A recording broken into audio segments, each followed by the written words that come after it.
things don't change, there'll be nothing left to change. I have no doubt that we will be successful in harnessing the sun's energy. If sun's beams were weapons of war, we would have had solar energy centuries ago. And if George Bush would have believed that there were weapons of mass destruction there, we would be on the sun now, making this presentation. So global impact and economic impact on the developed and developing nations. Now I was careful not to use the word underdeveloped. I wanted to use the word, give the glimmer of hope, developing nations. And the interest in renewable energy has exponentially increased, and there are reasons for that. In recent years, due to environmental concerns about pollution, global warming, as well as decreasing cost of technology and improved efficiency and reliability. In the industrialized world, it has the resources to execute audacious plans of making available the renewable energy to the rest of the world. And it's not just benevolence. It's not just doing good for the sake of doing good. It's profitable as well. So it's a win-win situation. It's not like fracking, where it's win-lose. Oh, why should we give it to China, or why should we give it to X because they are our enemies? There are no enemies here. You could drill down pipes and take away the oil and gas from underneath my feet, but you can't take away the sun from above my head. There's nothing you can do. You can't steal it, you can't take it, and you can't fix it. There are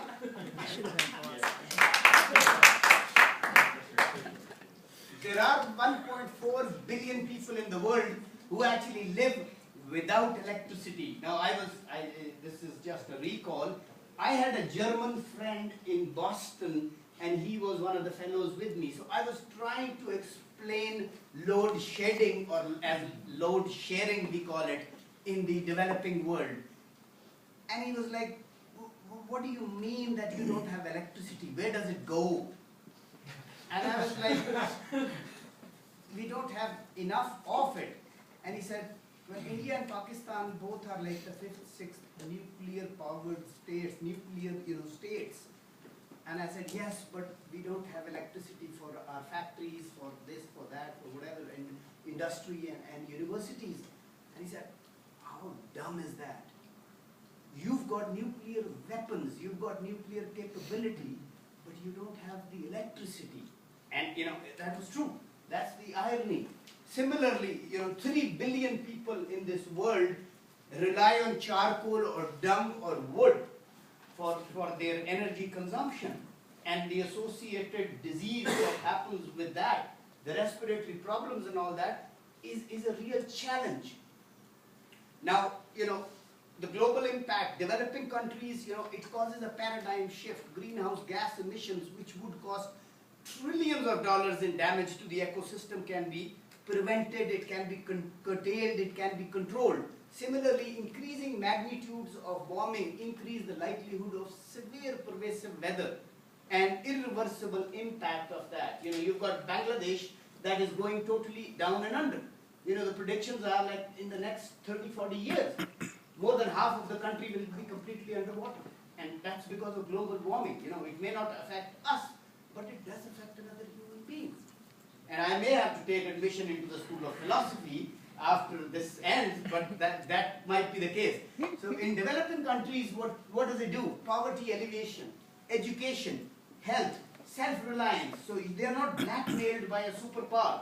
They are not in the tug of war between Russia and China, or China and America, or America and Russia. They don't have to take sides in order to survive, let alone thrive. It's totally self-reliant. They are self-reliant. They don't have to take sides. They have to watch after their own interest rather than follow somebody else's leads. Other benefits, and you can see solar energy projects increase revenue generation, which would support local communities. Local landowners would benefit from renewable energy projects and developments. Solar energy is a good deal for consumers compared to fossil fuels that are subject to volatile prices. Anywhere in the world where any problem in the Middle East, and you see turmoil in the rest of the world. Why is that? It's like, Atlanta airport being closed, and we heard how many billion was the, and it continued, the ripples continued not across the globe, not only across the globe, but, for months after that.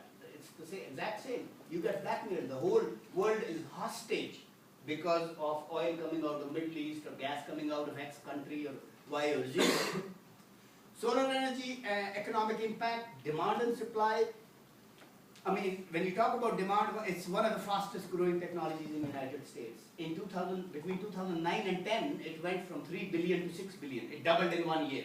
And that's the stated figures with references. Similarly, you talk about supply, the average price of solar panel has declined by 60% since 2001. It has dramatically decreased. But there is a downside to that. If there is no profit, nobody wants to innovate. So there is a downside, while the customer benefits, the innovation is taken out of the equation because it's not beneficial any longer. And here you see that if you combine, the prices have been going down. I will not explain this as Professor Deshpaksh has explained these diagrams in detail to us, so I'm sure all of us can understand, and we are prepared for the exam anyway. We've had a lecture just before the lecture. So I will hand it over to James, but before I hand it over to James, what I would like to, the last point I would like to make is that I've been told that I have a lot of energy. The secret is that I use renewable resources. Some days I'm solar powered, some days I'm wind powered. And some people in this room might think I'm hybrid gas powered. You will just have to guess which it is today, but I guarantee you it's all renewable. Thank you.